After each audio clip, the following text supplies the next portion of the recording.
test of the NOAA radio's warning device. The preceding signal was a test of the weather radio station's public warning system. During potentially dangerous situations, specially built receivers can be automatically activated by the signal to warn of the impending hazard.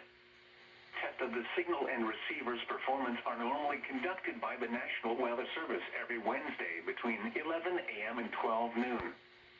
If there is a threat of, or existing severe weather in the area on Wednesday, the test will be postponed until the next available good weather day.